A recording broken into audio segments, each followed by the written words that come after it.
Welcome to Lovely Esteem. I'm Lovely, the auntie you always wanted, the sister girlfriend you didn't know you needed, baby. You gotta have self-love to have self-esteem, and here we know that God don't make no junk. So we're gonna sit back, talk about it, and see how we can fix it, baby. Let's do it! Hey guys, this is Lovely with Lovely Esteem, and welcome back to season 3. Today I have Aaron Hill. Let me explain. So me and Aaron probably know each other from like 10 years ago, maybe even 12, 12, 10? At least. At least 10. At least 10. And we met when I started helping with Purple Honey, which is a entertainment company, and with some dear friends. And all I can say is that from the time I've met him to now, he's always been so kind, open, and and courteous to like everybody that I see him around. And he's always focused on improving the room when he walked in it. And for me, that's big because, as I've said throughout my mental health journey, like healing some of those like inner child wounds that I have when I'm around men and feeling safe around men is something so big to our community. And Aaron, you have been one of those people that like I've never felt uncomfortable or afraid. And that was big for me because that's not what I grew up with at all. Like, right. So I thank you so much for coming on the podcast. So that, we're gonna have a conversation, talk about some things, see how we work it out. My pleasure. So introduce us to yourself because he does way more than what I said. I'm earned. I'm earned from Baltimore. You're from Baltimore. That's how most people call me. My name is Aaron Hill, as my mother told me, a 36-year school teacher who was like, we're going to get these pronunciations right. My name is Aaron Hill, and I'm first just a guy that likes to help as many people as I can with all that I can for as long as I can in any way that I can. So I do that in a number of different ways. I'm a musician. I am a pianist, specifically keyboardist. I'm a producer. I'm an audio engineer. I'm also, as you can see right up here above my head, I'm the creator of the 5M Soulful Self-Care app. I'm a certified mindfulness and meditation teacher. I'm an author, speaker, humanist. I'm also an aspiring instruction and flexibility coach. And I'm just a student of life. I'm the student. I'm the son of a teacher, and now you see why. Look, I started. I always try to get a bio from everybody, and usually I go to your pages and I kind of like gather what I can. And I was like, dude, I'm gonna just let you introduce yourself because I didn't even know all of the things that you did, but I also know that probably when I was able to start focusing right around when COVID happened is when I noticed that you were really pushing mental health as myself, because COVID really, it brought it out. Any insecurities that you had, anything that you were feeling. A lot of people felt very isolated, and because we all are control freaks, whether we like it or not, we couldn't control the outcome of what was happening, which sent us just tumbling down a rabbit hole.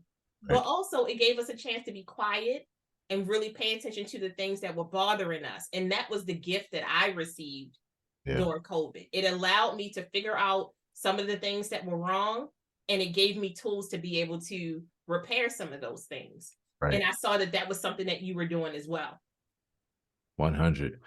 I like to look at it like COVID invited us into ourselves in a new way. One of the ways I like to say it is like, have you ever met yourself all over again for the first time? And that's just the thing. That's what we did. That's what happened to us. Our grid, so to speak, was wiped completely clean. The grid of our minds, all those pathways, all those neural pathways blazed over thousands of years. Mm-hmm. It was all wiped clean, and so adversity brings about the greatest change. The thing about, and you said it a few minutes ago, as human beings, you talked about control, and that's the truth of the matter. That's what makes us human beings. It's like having a certain amount of control over our life or over our balance or over our mind or over, a number of things. We can't help that. That's actually, we are literally wired. Yeah, we're wired that way. That's how we actually do what we do. Yeah. But everything that has pros has cons. So, that control, when we were invited to have to let that go because we could not control so many things. And so that opened our minds to seeing things in a new way, doing things in a new way, and actually seeing different parts of ourselves that we either neglected or didn't know was there until here's a place where the creativity comes out. Absolutely. And we were talking about off camera, like, when you have a creative mind, but no room to let that mind run, like you're amazed at the things that you're able to suppress. Right. And I'm like, I know that COVID was so devastating for so many people, and we have we won't even be able to write books about what happened. It's literally going to be history books about what happened. And we know that because emotionally you had the world literally mourning for a year and a half, if not more. And we still have people who have not been allowed to mourn because of the way burials had to happen. Traditions were not allowed to happen. And losing loved ones in what felt like such a violent and dramatic way. Yeah. That I don't think that we would, even in my lifetime, be able to explain that.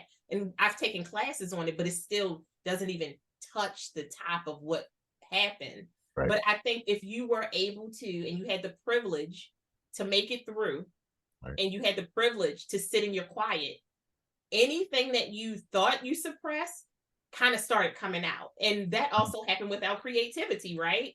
I didn't know I could paint. Hey. And my husband's like, you did what? I'm like, I don't know. But that was the way my pain came out. That was the way my anxiety came out. It was still control, right? Because you have to, because if you don't, it's like you can dance in the rain, but so much, right. But if you can, and I did, I every time it rained outside, I danced in the rain because I wanted to be as close to the earth as possible. But I was like, that was the thing that I saw, just trying to control the variables. But your brain, like you said, your brain literally unlocked doors that you were suppressing for years. Some of those good doors and some of those bad doors. That's it, but all doors. Yeah. Regardless. That's it. I couldn't agree with you more. It made a lot of us have to face ourselves in a way that we had been avoiding, and then for others of, like I said, it unlocked doors that we didn't even know was there. My mother found herself as a pandemic artist during this COVID. My mother found herself. She called me in March of 2020 when outside got closed, right? And she was like, I'm going to get an adult coloring book and I'm going to use it to pass the time. And 3 months later, she was showing her pictures on Facebook and people wanted them. She started framing them. And before you know it, she goes from a coloring book to creating her own original pieces. To date, my mom's has sold between 400 and 500 original pieces as a part-time pandemic artist. Like, I found myself on the streets as a musician, taking my music to the streets and creating what I call street serenades. And I've done to date 160 concerts all around the DMV that just came from doing outside free concerts to help us through. Like, adversity brings about the greatest change, And my mom gave me that pathway for creativity though with my upbringing. So yeah, and you can tell. You can tell. You be out here doing all kinds of stuff. Like, I follow you a lot because I love your energy. Like, your energy is never nice. It's always kind. Because to me, that's a big, my energy and my personality, and I feel like my future self is drawn to kindness, not niceness. Because I'm not going to be nice just to make you feel good. Yes, I'll be kind to you, but I'm not nice. I can't pretend. I don't do it well. The acting don't come out. My face, you got RBF. It'll be like crip walking, and I'll be saying something that sounds nice, but it won't look good. But every time, you're not good at poker at all. I do not have a poker face, dude. I do not.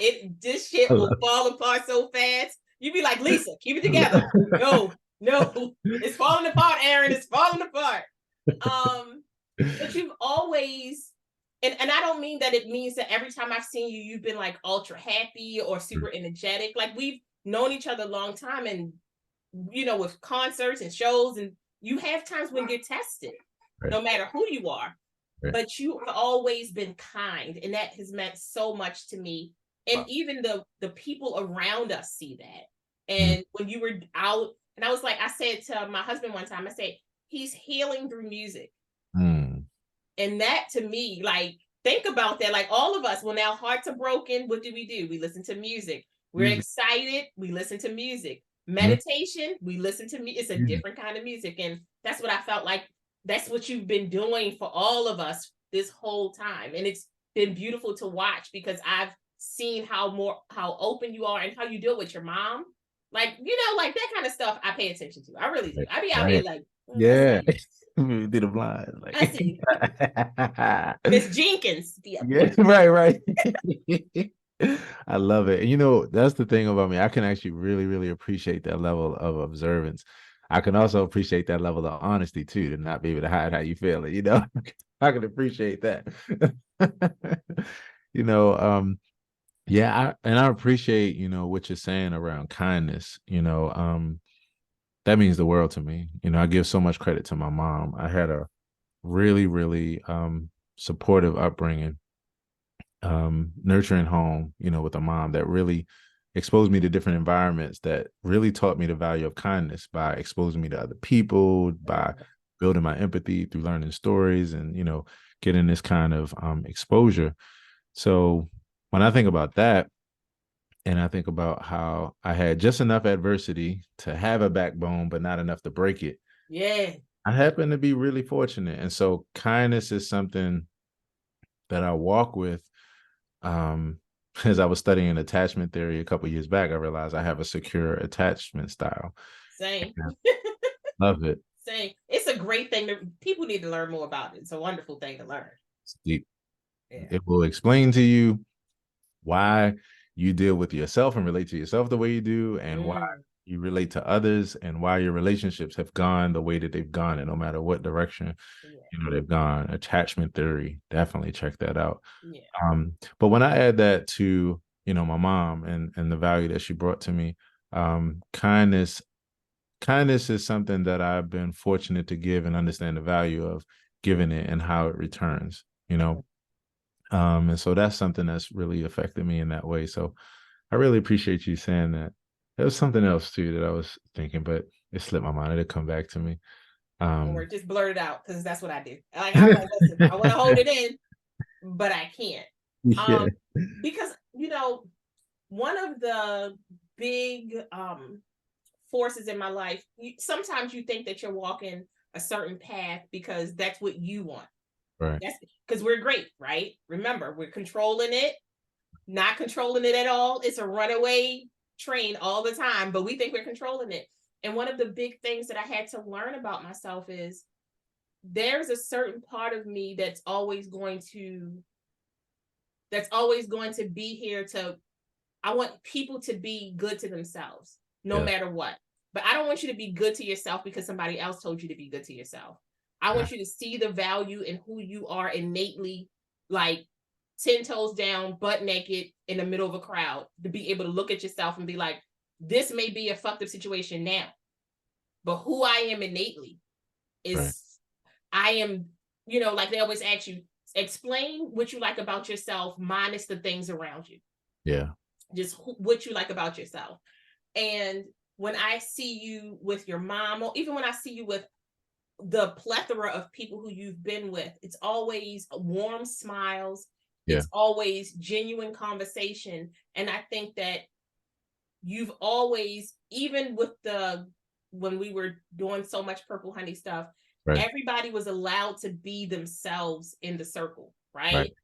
And I think that when you're allowed to be yourself in the circle, because you don't have to build that facade, your kindness can come out, because that's a characteristic, that's a trait, it's in you. Like niceness, you can develop, you can kind of like figure out what words to say, you can play that line. But when you are kind, you can say something to a person that may be a little hurtful, but you know how to soothe that person on the flip side of that comment. And that's Like, to me, that's what I see. That's what I see you do. You like really try to nurture and and and keep the circle that you have around you as open as possible. And that, to me, I mean, thanks, Mama, because you did a great job. I be seeing how she be cheesing. This my baby. I see him. So go ahead, Mama, do what you gotta do. Yes, yes, yes. Or on the real, I mean, you're really saying so much right now. You're saying a mouthful that resonates with me so much. You know, I feel like it's one of those things where it comes from my worldview. My mom gave me the self-expression. She put me in all these different activities and these different things that would develop my self-expression. And then I had a heavy value on education. My mom used to ride me around when we would be riding around the car, I'd be in the back seat. She would take me to the Enoch Pratt Library, check out like maybe 20 books or so. And all my family members remember me being a kid in the back seat with 2 piles of books on each side of me. Encyclopedia Brown is one of our friends called me. But it really opened my mind to so many things. And specifically, it opened my worldview to humanity. I think the thing is, at the foundation, what it is I see humanity through positive eyes. I see us all as redeemable. I don't see us as wretches undone. I see us as people who are human beings who go through things and who are always geared towards survival. And when it's geared towards survival, evolution doesn't have a moral compass. It's just survive by any means necessary. Yeah, right. Just like every other species, even down to viruses in our body. Like it's just that. So I see people through those eyes. And so it allows me to extend kindness first before anything else, as well as when you add it to the upbringing that I had, where I had relatively little trauma and mostly nurturing environments where that was cultured and demonstrated and manifested. So that, and then I remembered what I was going to say a few minutes ago, which is you fast forward to me getting into music. And one of the things was that was a big impact on my life is that my mentor was a music therapist. Wow. So your future self was setting you up good. 21 years ago. In fact, 23 years ago now, because 21 years ago is when I went full-time as a musician. But I was studying with him 2 years, 3 years before that. So when it comes to kindness, when it comes to now this life of music and the gift and the going from a hobby to, to a career, for me, music as therapy is one of the greatest tools on earth. And so that's why it comes through like that in a therapeutic way. And then on top of that, I've added formal education on top of it, and got all intentional about it. Yeah. And you love it. Like you be all into it. I'm like, sir, you gonna beat the keys off the whole center. Like you may want to simmer. That's not drums. It's not, right. But maybe it is. I don't know. I'm not going to tell you what to do with your happiness. It's like Michael Jackson said, as penned by the great Stevie Wonder. I can't help it if I wanted to. I'm helping you not bring you back. That's what we was trying to make sure that wasn't happening. That's a point right there. I said they look stressed out. Y'all get up off that stage and be like, I need water and I need to play the food. I said, you right, my bad. I didn't know. Who knew this was the whole thing? But I always say, because music is it's so full bodied that when you love it, it's in every pore, it's in every strand of hair, it's in every breath that you take. Right. So, and I think that was one of the things that like allowed me to see the humanness in everybody that we were working with. Because yes, we all had a goal to make sure that this show went off and that we were great and we enjoyed ourselves. But I think that also it was just like the love of sitting around and having a conversation and breaking into a song for no reason, or bonding over a particular song or a particular genre, And it was always interesting to me that because most of the music that I love is like grunge or rock or alternative or something like that. Like that's really my thing. Or Southern rap, because Southern rap will forever be my thing. It's just, it makes me happy. It's stripper music, and nobody can tell me it's music not a real genre. Right. And if they do, I'll be the first to oppose. Like, what? Sorry, Mom, I don't know. But Right. That was one of those things that I really noticed about you guys. Like you were breaking down barriers with the music that you played. You Mm, introduced new, like it's very interesting because I think that when we're growing up, right. depending on where you were, you know, you had a lot of jazz background, a lot of instrumental background because you studied. And instead of trying to be mainstream, you stuck to what made you feel good and brought people into your world. And then Yeah. you had people who were around you who also felt that same way. So you could emote that. Like it came off the stage real good, like it was real gritty. Yes. Everybody was like, that was good. Yes. Yes. It You was can good. feel it. It's organic. You You can know, and relate that's to what it. I just I love seeing that. And like I said earlier, Yeah. but I also love to see that. I love seeing black men happy and I Yeah. love seeing black men smile.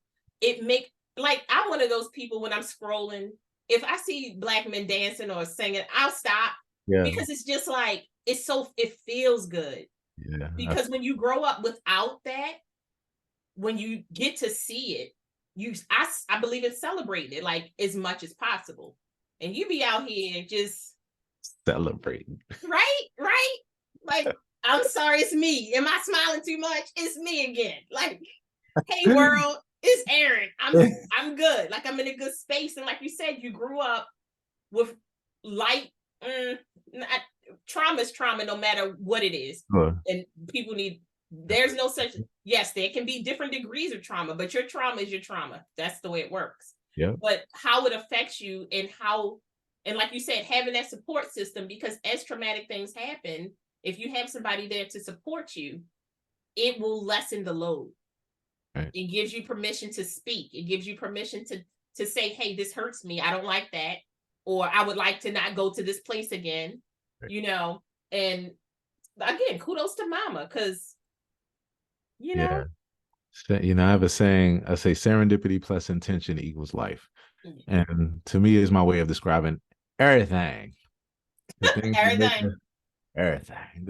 The things that make us smile, the things that make us frown. It's my way of accepting life for all that it is and not for what I want it to be all the time. Mm-hmm. Because I think that causes us suffering at times. Life is painful, but it don't always have to be suffering. So I think about that, and I think about my scenario and situation. My mom was the first in our family. It's the serendipity and the intention. She was the first in our family to go to college, you know. And then she was a school teacher. Well, she was during the time when Baltimore City school needed teachers. She actually got a full scholarship to go to Morgan to be a teacher. So that was great. And Crazy, then right? Y'all celebrating what, mama? telling you. And then she sat in the classroom as a teacher's assistant, took out a piece of paper and a pencil and wrote down all the deficiencies she saw in the kids and decided to work from that list to reverse engineer a different human being. Mm, So the whole trajectory is different, but because the foundation was different, it gave me different opportunities.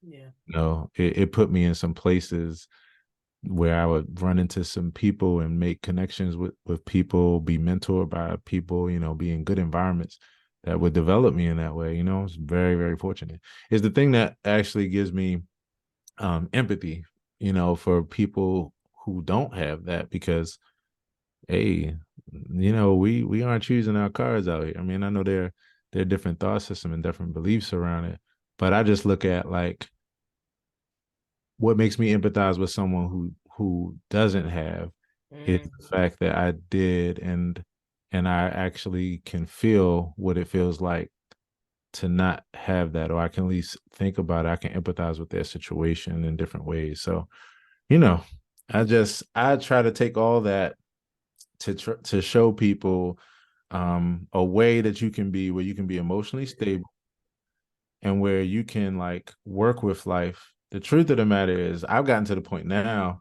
where I feel like the most central place you can be, the most centered place that you can be is in this place where you are able to understand that overwhelmingly exciting things bring you stress and anxiety and negative things as well. So we need like some reprieve, some release, from it all and to find another space. So I just try to live in that space. The best thing I think is example.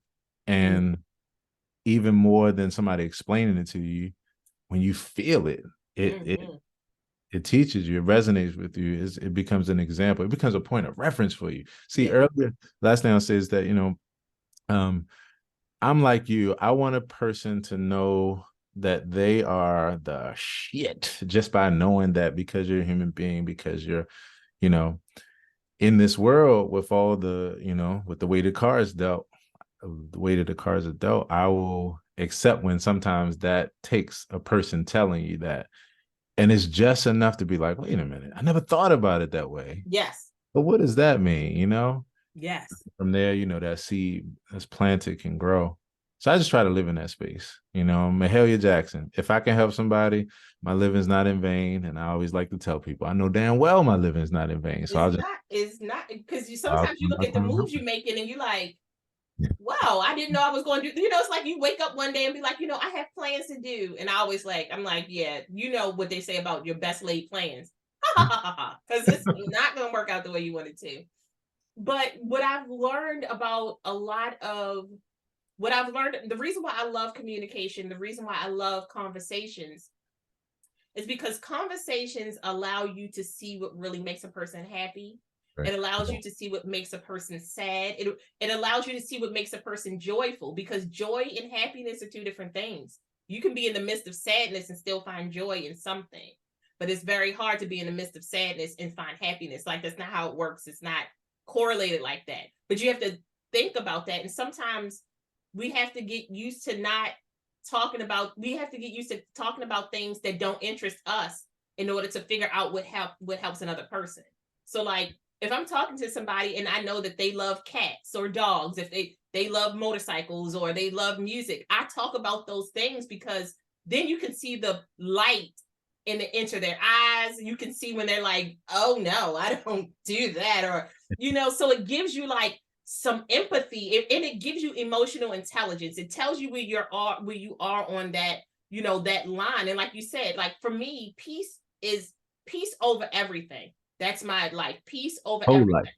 And it's not even like peace in the sense of, I don't want fighting, because I do understand that sometimes you have to fight for the things that you believe in. But I also know that nowhere in my struggle did it say that I have to be somewhere on a constant basis when I know better. So if I know better, I do better. And if I see somebody that I love not doing better and they ask me, you got to ask me first. I'm not going to tell you. I sit back and watch you burn all that whole shit burn down. And then I'll be like, are you tired now? So would you like to talk about it? Right. Sometimes people need to, like, we don't know what's going to make our hearts sing all the time. Right. And we make the assumption that everybody's life, all of us, we're looking at these like 15-second snippets of what makes people happy. And then later on, you find out that they've either committed suicide or going through a divorce, or, and you have to find the happiness within you. And that's hard. So hard sometimes if you're paying attention to everybody else and not yourself, like you said earlier. Yeah, I agree. I like to, at this point, equanimity is one of my favorite words. We're going to put that on the screen. There it is. Equanimity, baby. Which is just another word for balance, I think it's the balance of it all. I think it's like being able to really focus on yourself and have the ability to make yourself a priority, and then I think it's the balance of knowing that we are social creatures, at our core, and being able to balance it out by taking your mind off of yourself so much at times, and being able to, be with others, especially people who you feel like you can trust and be with, because it balances things out. Too much of anything, is not a good thing. So except I definitely brownies. Eat as much brownies as you can. There it is. My plug for everything. I'm sorry. I love brownies too, so you don't even got to be sorry. Look, good people like, it's too much. I'm like, but brownies, no. That's right. That's it. Listen. And then if they got a little yeah I mean in it, you know what I mean? Look, I can't. I'm like, if I smile anymore, they be like, you good? I already have to keep my eyes open. I have all these lights out here so you can see my eyes. Yeah. Because they're gonna be like, Lisa, what you Love it. I love this? it. Like, I'm looking at you. You're not. Right, I right, am. right, right. I'm like, but what really pushed you to enter into the mental health self-care realm? What was the catalyst for that? Yeah, the catalyst is I since age 17, I've been into health and wellness, period. It's just that at 17, health and wellness, the extent of it was a nice broad chest and some biceps. Johnny Look, Bravo style. look, when we was younger, that was it. The girls was like, hey, he was like, I'm doing good with my life. Did you Look, I didn't even think at that time, I didn't even think cardio was important because I'm like, I'm 150, 160 pounds. Like, for what? Like, so, it started somewhere, right? right, right. But, that continued seriously at every stage of the game, every age, and through my 20s, I started studying nutrition and other modalities of exercise and fitness. And then, fast forward all the way to 2019. 2019 was the toughest, most stressful time of my life that I experienced. It was no different than any other normal thing anybody else experiences, family transitions, relationship transitions, health things, like just normal stuff. And so I started experiencing something called prostatitis, symptoms of prostatitis, which is basically where you have like an inflamed prostate, you feel pressure around it, gives you like frequent urination, you have fever and chills, cause you, not be able to sleep well and these kind of things. And so even down to like having like little red rashes on my body. Because your Yeah. body's trying to fight whatever it is. Yeah. So Craziness, right? went through, life, Yeah. life, right? So I did the research on it, and what I found when I looked at it was it could be caused by fungal bacteria, or it could be caused by STD. Now I know me, so I knew my history, right? So I was like, that ain't me. I went to the urologist. Urologist was like, man, you look fine. Like, come back in a year, but you look fine. I went right back to the same research, read it again even more closely, and it was like, yep, STD, bacterial infection, or could just be stress. Stress this stress like the coolest killer ever. Like it hair slicked back, fine suit on. I mean, $150 million suit. You like just walk in the room and look at you and be like, you good? Not anymore. You're like, what just happened? Especially when it's the same thing that makes LeBron dunk or makes us score on the test or makes us Right? do a blazing podcast and be on point. Like, it's a natural thing in life. And it's just knowing where it is, where you're on that scale, being able to monitor it, and see where you are. And so at that time, that's what I'm like, wait a minute, stress. I started doing 10 minutes of stretching and meditation every morning. That started becoming my ritual. And literally over the next several weeks, all of those symptoms went away. Everything went away. Everything went away. And so from there, I had already wanted to get serious about my self-care journey on another level anyway. I actually had a panic attack like a couple years before that, 2016. And I knew what it was when I was going through it. And I, did the research on that. And that brought me to this thing called 10% Happier, which is created by former news anchor Dan Harris. And he wound up, after a panic attack on air, that wound up taking him into a whole self-care thing. He developed a meditation study. He has a whole bunch of teachers in the app, blah, blah, blah. So that led to that. I started doing that 10 minutes every morning. And I would go immediately from doing that to whatever I learned. I would jump right on Facebook and immediately do a live stream. And I would pay forward everything that I just learned. Because once again, the teacher's kid in me coming out. And so that's what got me serious about it. That was working out so well and people were enjoying it so well and really getting so much help from it that I decided to put myself in school for psychotherapy. because I've had a fascination with psychology since way back. I've looked at all the fields that I specialize in, and that's the link between them all. Mm-hmm. Is psychology. And so You you know, speaking my language now, because that's where I am. Keep going, keep going. right, right. Even down to, I didn't mention this earlier, but even down to one of the other things I do is I'm a creative brand and marketing strategist. All of this is psychology. So I decided to put myself in school for psychotherapy just to help my friends, family, and community. Mm-hmm. And that started becoming just a new passion for me. Absolutely loved every minute of it because beyond psychotherapy, I just want to understand us better and be a better human being. Yeah. So fast forward, I kept doing that and sharing my journey. It continued. I called it the 10% happier journey.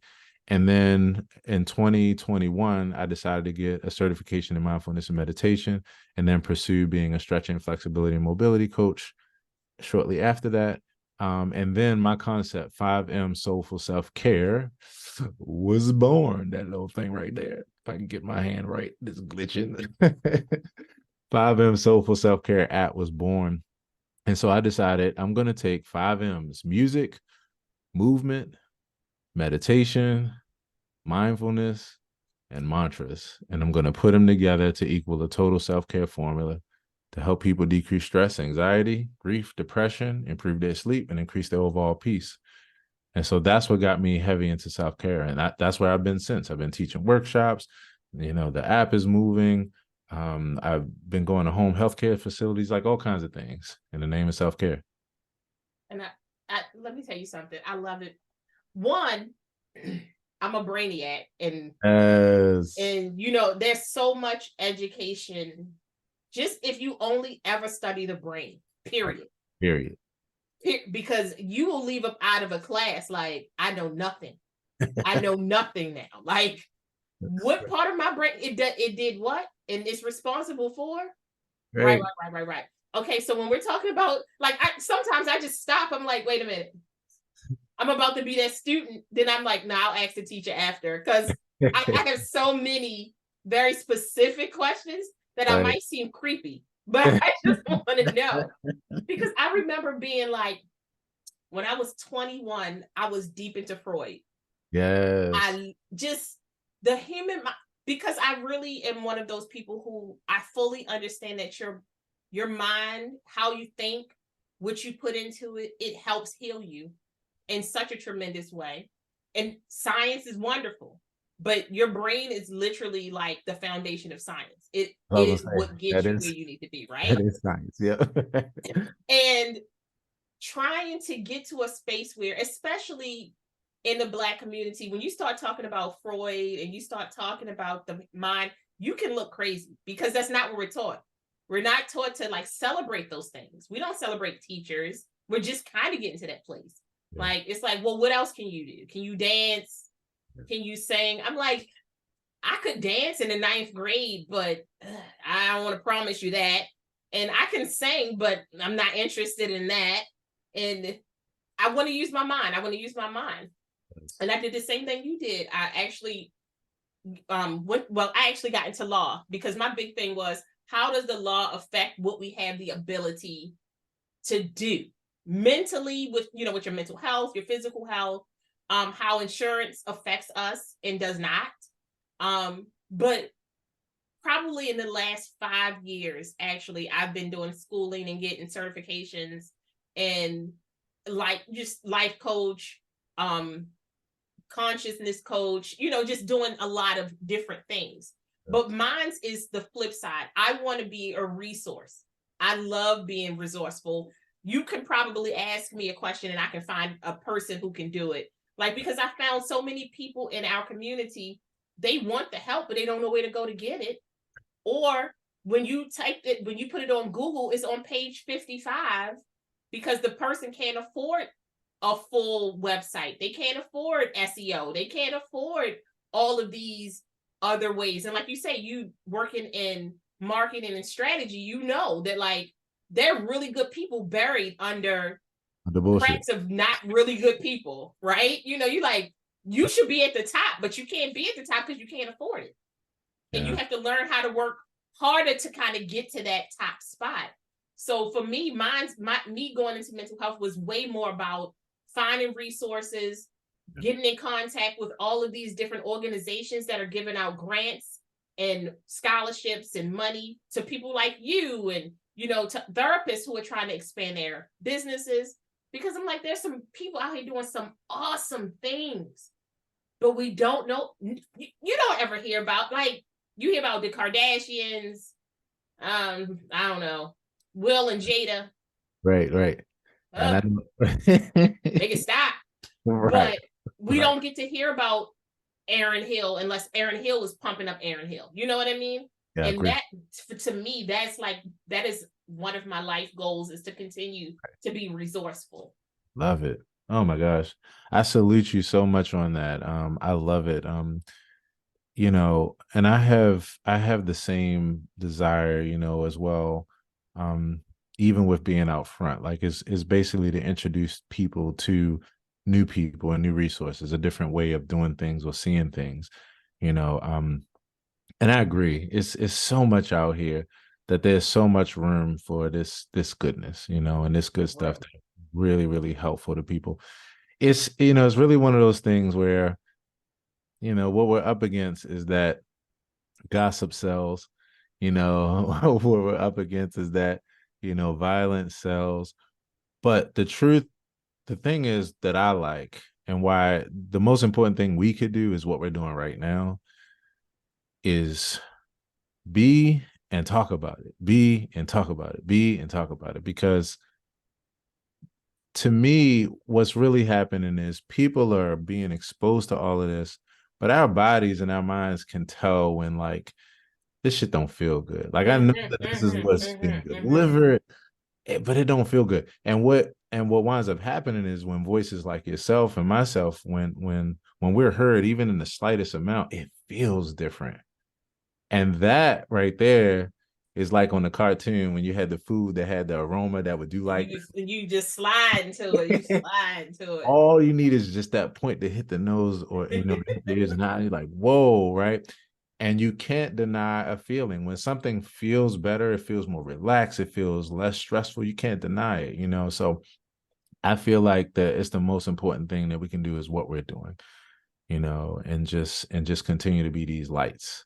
Yeah, absolutely. And I was having a conversation. I'm a part of a really large women's group, Yeah, um, like a diverse women's group. But the reason why I joined it initially is because I was suffering through imposter syndrome, yeah. and I really wanted to, like, I literally was like, I'm going to throw myself on the fire. I'm going to make it so I can't hide. Mm, And I'm one of those. I run into fear. I run into fear a lot because you can't have peace without fear. You have to. It's just a part of what you fear something, you run into it, you find peace in it. It's a part of the jog, right? And my thought was, as I kind of started talking to all of these different ladies, articulation was the largest part of why we couldn't communicate. And it's not grammar. Don't right. don't get that wrong.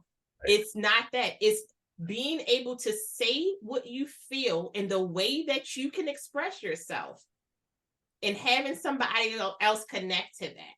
Yeah. And I know that in our community, whenever you hear mental health, the first thing people think, oh, you crazy. But mental health it's the ability to handle and positively deal with today's questions, problems. Mental illness is different than mental disorders. You have to be diagnosed with some things. And I think that when we talk about mental health, we don't even get to break those down, because the stigma around mental health within our communities, Yeah. it's just starting to get to a place where you can talk about it in church. It's just getting to a place where you can talk about it with your family and friends. And in some cultures, you still can't talk about it. Very Like, true. it literally, the family feels like you're trying to burden the name, or you're trying to disgrace who they are. And I think that when people see you, a Black man who is living his fullest life, who has gone through trying times, but is still being a beacon of light, and they see a Black woman who, I always say, when you think about what mental health looks like, neither one of us would be in a category. They wouldn't just put us in there. because we're not quote unquote create our hair loss, crying, all the things that they make the assumption of. But I'm like, mental health is physical health. Like you literally, you have to go to work. Like you Right. have to, you got to get dressed, okay? Because that's the way it works. But when you're going through those trying times, being able to say, this hurts me, or I don't feel good, or I'm afraid, or this my anxiety is high, it lessens some of the burden that you have in your mind and in your heart. Really does. It's so funny you say that. You know, in my workshops, my 5M workshops, every single week is what we talk about. And especially when I'm working, I work with veterans twice a week at the Baltimore station. My 5M is on their program there, and working with the men and with PTSD and these kind of things. Mm-hmm. One of the absolute top things I share with them is how this works within our body. And the way I say it is like this. If you are, all of us know about like security guards. You know, you have some facility that has a security guards, and they're usually in some small room looking at screens or what have you. If something goes on, like in this area that they're patrolling, um, at first, when they don't know what it is, it causes a panic. But as soon as they find out what it is, no matter what it is, if it's a false alarm or something serious, all of a sudden that decreases the stress of it, because you at least know what it is. And then that starts to get your brain and your mind processing as to how to handle it. You know, that's why when it comes to human beings, what we're most afraid of is not bad people, it's mysterious people where we can't classify. So we don't know what proximity to have or Mm-hmm. not, you know, because that's what it is. When I talk about judgment, judgment is just measurement. You know, Mm-hmm. we're judging something, it's just measuring. I'm judging how to sit in this chair so I don't fall, in the same way where I might be judging you to see how should I keep myself in proximity. Am I safe with you? Am I not? Mm-hmm. You Mm-hmm. know, so as soon as you call a thing, as soon as you start to realize what it is you're dealing with, and that honesty, it immediately starts to decrease your stress, because it takes some of the things off the table Yep. that it's not. You Yeah. know? Yeah. Yeah. Same way, like if you're dealing with illness and all these kind of things. So I couldn't agree with you more on that. Like I had a that's I took a class with Shepherd Pratt mhm. on OCD and anxiety. Mm. It was deep. It's been 3 Right. classes so far. Mm. Man, let me tell you something. My brain, I left my brain in the chair. I was like, I don't even know what I just learned. But one of the professors said something so great. And he was Right. talking about OCD and anxiety. And he said, it's really you preparing your future self to not be hurt. Right. Mm. He said, and he said, people with, he said, a lot of people with OCD are just trying to make sure that they never have to say, I told you so. Right. Mm. He said, but what we see is the actions of it's because we're judging the action of turning the lock, double checking the key, making sure all these things are stacked up, that we don't see the intention behind it. The intention behind it is so that you're never hurt. Right. But the compulsion is what causes the detriment, right? And I feel like that's how we are, with our anxiety about surrounding the stigma around mental health. We are trying to prevent ourselves from being hurt by the people that we love, the community that we live in, right? And we're trying to prevent ourselves from being called names, because the name calling it's not like it's not warranted. Because before, if somebody called your job and said, hey, such and such is bipolar, you could get fired. You could lose your job, not even knowing what was happening, right? And with a lot of the laws that they've passed, with regards to HIPAA laws, and just learning how to do your EAPs and working at places that will help you with your mental health, it kind of decreases that stigma. So now you can go to work and say, I'm going through a depressive episode and I need to go see my HR person because I may need some time off. I may need a little bit of time so I can go see a doctor, maybe go into some intense therapy and work yourself out, because the anxiety surrounding losing your job is going to cause you more detriment than the depression that you're going through. Right. So it's piling on top of each other. Yeah. Yeah. Moment. I'm glad that we can say what you just said, or we can say hey, I just need 5 minutes. I just need to step outside for 5 minutes and just breathe. Need to take a breather. Yeah. Right. We're coming to a new place, as human beings. It's just evolution. We only know what we know when we know it. And every stage of the game, we learn more about ourselves. We become less ignorant about who we are and the things we were dealing with, and so that is where we are, and I am glad that now the term mental health is starting to be something that's not so taboo in many of our communities, especially our demographic, Yeah. um because once you realize that it's not a boogeyman, like it's literally normal. It's it's life. it's life. Mental It health is is life. life. Like Mental it's what health it is. is life. Yeah. Like it's Make so me a t-shirt, Aaron. That's what you got. You're gonna walk around talking about mental health is life. Hi, baby. Yes, I'm with you on that. That's a go. You definitely need to be wearing that shirt for sure. I'm like, but no, and that's what I see, and that's why honestly was one of the big things. I've been wanting to talk to you for a long time, but I also know that I am I am really about my shit. Like I want to know what I'm talking about, and I wanted to get some more education, not just with regards to talking to you, but also having conversations with people and kind of gauging this life that we're walking into, because we're walking. It's a new road. Like we're creating Yes, new paths yes, every day with regards to mental health, and and people being able to see what it looks like to be on a healthier journey. It's not always healthy. You're gonna have times when you crash. Like you're gonna be good, and then the day you're gonna be like, I "What?" ain't good today. You like on the phone, "Mama, just show up." It's just like it's so what we do, but Yeah, understanding that right, it can get better. It doesn't mean that you don't have to feel isolated. You don't have to feel alone. This isn't, if you're around people who have to like demean you and debase you because of what you're going through, those aren't the people who need to be in your life. right, And sometimes you got to learn how to create these safe boundaries. right. I always call them quiet boundaries, because you start setting them. You don't even tell nobody about it. Yeah, You stop taking phone calls, you stop taking uh, text messages, you stop going to places. Like you that's got to stop going into the place that hurts you. You just have to sometimes. And it's going to feel uncomfortable, because human nature is like, we want the contact, like you said earlier, we want to be connected, but sometimes the connection is toxic. And sometimes you are the toxic person. And you have to realize those things so that you can work on yourself. And I've been all of them: toxic, not toxic, crazy, not crazy. I've been everything. that's why you And can understand it from all sides. so I'm like, I'm not just telling you that like you should be better. I'm like, no, seriously, for Yeah, yourself, for your lineage, for the legacy that you want to leave for yourself. right. If you know better, do better. And if you don't know better, but you know something's wrong, ask a question and ask the people who want to help you versus the people who want to put you down. So Yeah, I could not agree with you more. Being curious is where is that, that I think that's actually the greatest lesson that came through my upbringing.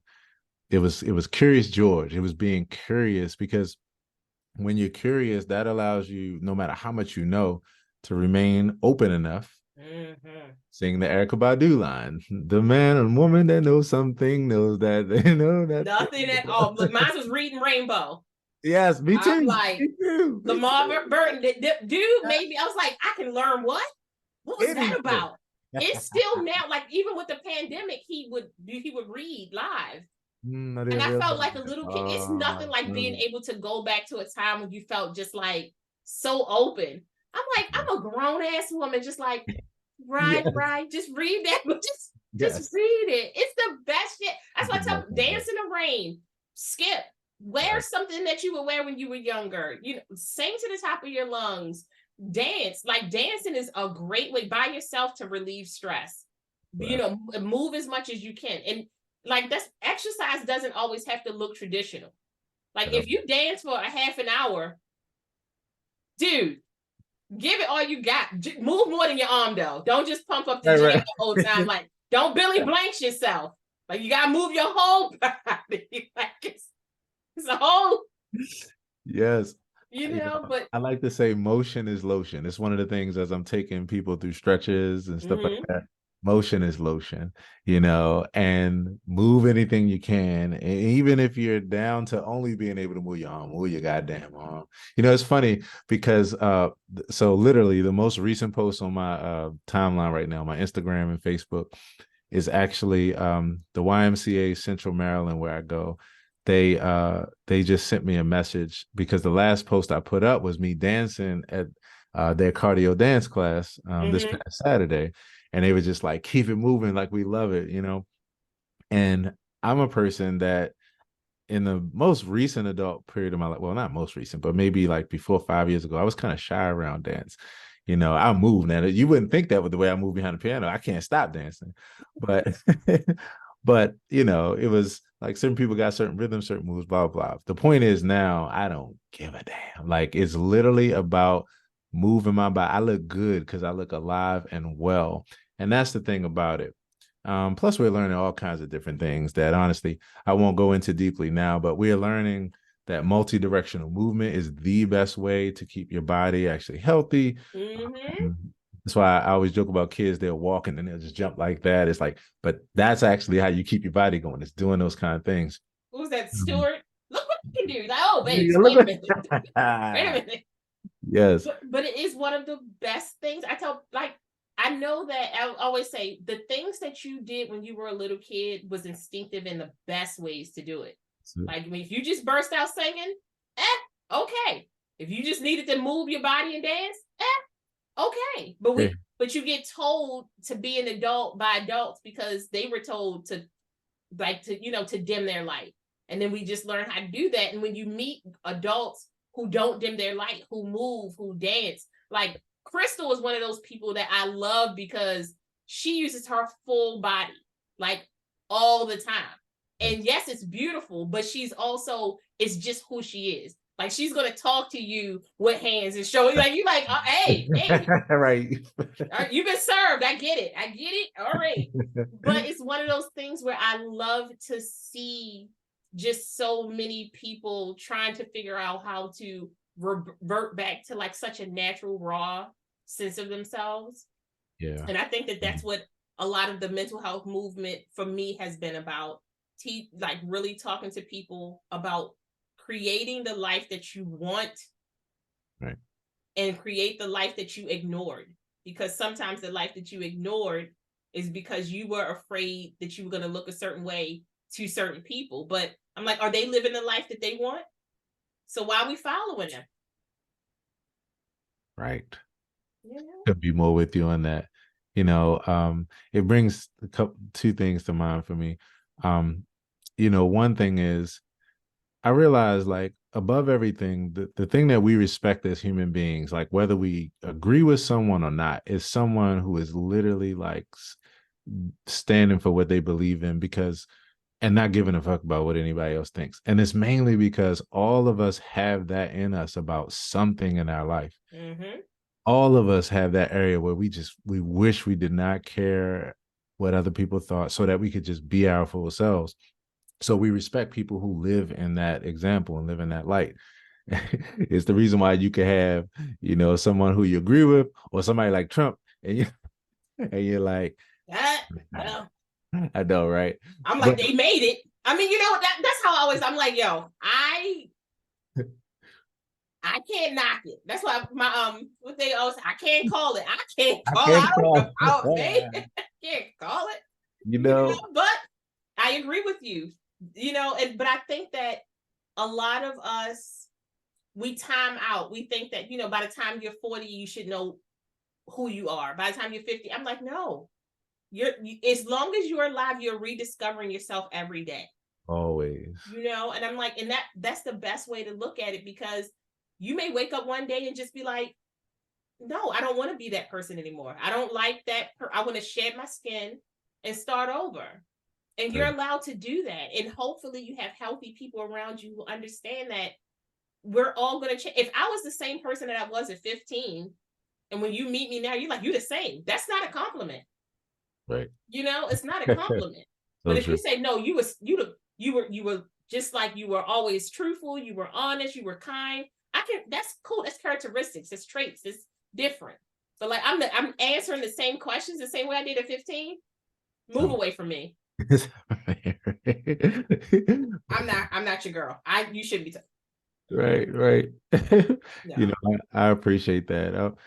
Something you brought up a couple minutes ago, it made me think of a line in this course that I read called Course in Miracles several years ago. And it's like, for some people, freedom is imprisonment, and imprisonment is freedom. Mm-hmm.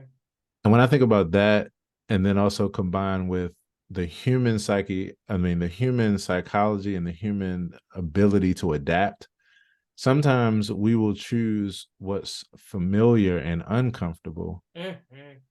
over something that's familiar and Oh.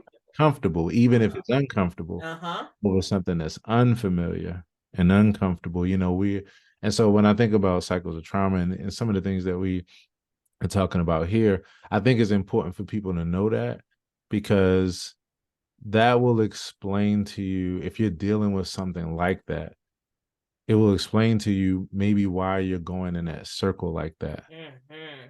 And once you realize that, then from there, then that's when we introduce mindfulness, which is, don't judge yourself so harshly for that, because you gotta stop the trauma somewhere. So Yeah. if you see yourself there and then you reinforce it by being, beating up yourself, that won't help. It's just that sometimes we're more programmed to go in that direction because we're scared of what we don't know. Run But into fear. Run into it. I'm yeah. telling you, it's beautiful. It's scary. You be screaming the whole time you going through it. But I love what you said, because I think that we have macro toxicity and micro toxicity, right? And we have macro abuse, self abuse, and then micro self abuse. Right. And I think that we only really talk about and pay attention to the macro. The micros are the things that when you put yourself down, when you call yourself fat, when you call yourself stupid, when you start noticing that maybe something about the way you talk to yourself isn't right, and instead of changing it, you double down on it. Those are those little micros that become a macro, because now that you've accepted talking to yourself in a toxic way, you'll accept another person talking to you, because if you love yourself, right?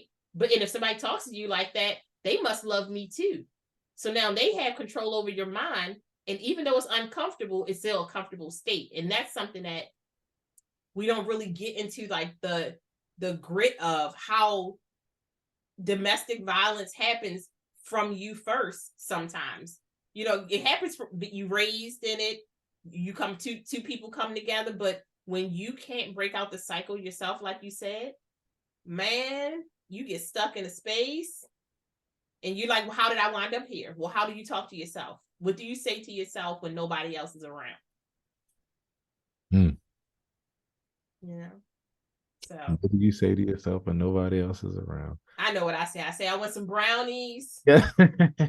Yes. Like I want some brownies. I want some vegan cookies. I was Yeah. out here all over the place. I'm like, I know sugar is the evil. It's the devil. I know, but Right. it's so tasty. So tasty though. But I appreciate you. Yeah. Like I could talk to you forever. Same I here. love having conversations with mega minds. That's what we call it. We just, it's what we do. We think about shit all the time. Like, are you quiet? Never. It is never quiet in here. Okay. Never, right. Never quiet. That's why I say I'm like, meditation for me is like I'll turn on a song or a sound and allow my thoughts to kind of wander. Yes. Instead of trying to create this quiet space, because I'm like, that's not going to work out for me. I'm so glad you said that. The number one thing, when I learned this, I was like, oh, I have happily my work cut out for me for the rest of my life, because I will enjoy saying this over and over and over and over and over again. Meditation is not this idea of, unless you quiet your mind, you're not meditating. No, it's the opposite. What it really is going from having a mind, these thoughts are always flowing through your mind, even they're what I call them, they're on the back burner. Some on the back burner, some right here in the forefront on the front burner. But your mind's always processing. That's how you, as a human being, survive. Like you're literally right now, while we're focused, we're still processing how much danger is outside the room because we hear something, all of a sudden things change. So you can't stop that. But the difference, though, is going from having a mind that's doing that and you don't realize the things you're thinking to being in a space where you can see and hear your thoughts and Mm-hmm. actually realize the things you're thinking. From that point, now you're already a little bit more in control because Mm. now you can start to see the thoughts and the things that you didn't realize and see what's actually affecting you, how it's manifesting in your body, what's showing up. Is this thought equal in a headache? Is it equal to a heartache? Is it making you foot itch? Is it making you nervous? Is it making you excited? And from there, then when you know that, like we say, knowledge is power. When you know that, then you can start to see what choices you have to relate to that. You get to measure those ideas, see how you need to handle them. So that is what I teach meditation is. It's like the difference between being in the river, being washed down by the river and just like fighting to try to stay afloat, to just being right outside of the river on the shore. The river don't have to stop. That's the deal. That's that path. That's Yeah. the river's path. I can't stop the river's path. Yeah, that and those are your thoughts. That's how you keep, processing and going, but you can have another space where you can observe all of those thoughts. It's like being in the eye of a hurricane. The eye is calm. And the reason why I say that and the reason why I think this is so important is because if you don't think about it that way, then you won't be approaching meditation like how life actually is. Things don't Amen. stop in life. They don't stop. Not at all.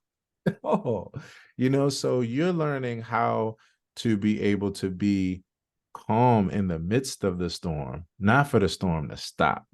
So I just like to share that because then it tells people, oh, okay, so I'm not doing this wrong when I can't all of a sudden stop. And in fact, I notice more thoughts. I'm like, yeah, Right. that's when your brain is finally like, oh, this is the way I came up with it for myself. I'm like, okay, that's when my brain is like, finally, I got you to sit your ass down for a minute. All right, let me tell you what's on my mind now. We got to do this, we got to do that. I'm Yeah, like, like you that's got lists, you gonna got stuff, happen. you trying to categorize it. Right. That's going to happen.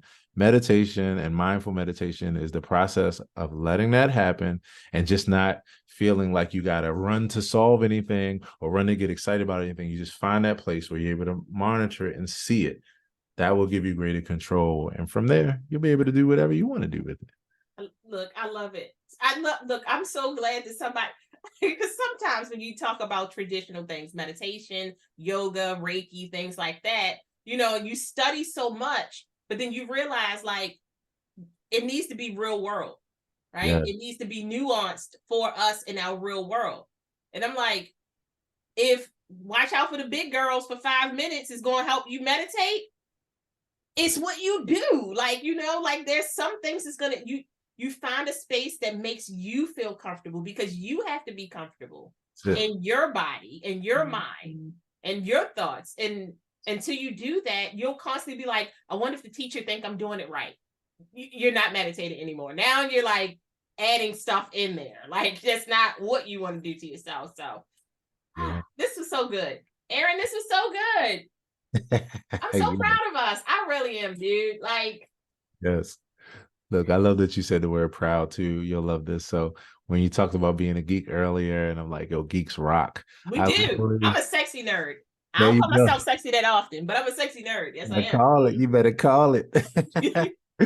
I came up with this idea a couple of years ago, and it's an idea that's going to be under my 5M merch line. So I came up with an apparel line called Proud Nerd, Mm-hmm. and it's literally I'm going. Hello, yes. hello. Yes, stamped all over. You're gonna be on it. That's Yes, that's my thing right there. I'm telling you. So I've enjoyed this as well for the same reason. And yeah, I'm looking forward to chopping it up more I for am sure. too. I'm like, you about to be my new guru Let's out get here touching the world, it. getting people. And and I just want to say, just to wrap up, Yeah. this is beautiful because I think in our community, we don't get to have conversations like this that often. You, me, woman, man, because it's always a fight. It's always the push pull, right?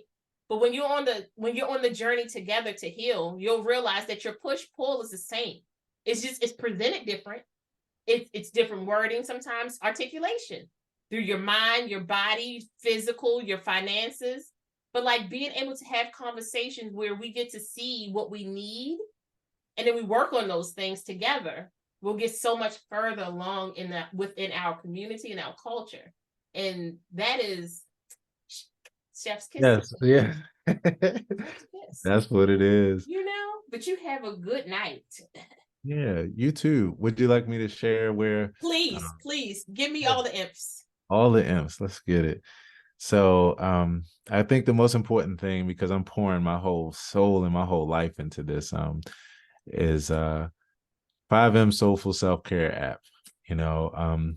For people, if you get the opportunity, please download that from your Google Play Store or your iPhone App Store. You're going to decrease your stress in as little as 5 minutes a day. So by all means, download it. And I like to tell people, once you experience it, once you listen to my voice and the music and these kind of things, all I want to know is how it made you feel and if it helps you to decrease your stress. And give them the 5 M's again. Yeah, the 5 M's are music, movement, meditation, mindfulness, and mantras, which are positive affirmations. Yes. And so you'll go through those 5 M's. So that's one thing. And then other than that, to find out about everything else, my music career, I'm an author, I'm a speaker, and all these other things that I've shared. You can find me everywhere online at Aaron Hill's World, everywhere on all social media at Aaron Hill's World. There's 2 A's, and my website is aaronhillsworld.com. Aaron. That's actually the character in my book. His name in my children's book, his name is Aaron. So from Key and Peele, man. I've been called that. But I'm so proud of you, dude. Honestly, so proud of you. I love seeing what you're doing. I adore your kindness. It means so much to me. It means so much to me because I think sometimes, we have a tendency to only be kind to the people that we know are going to be kind back to us.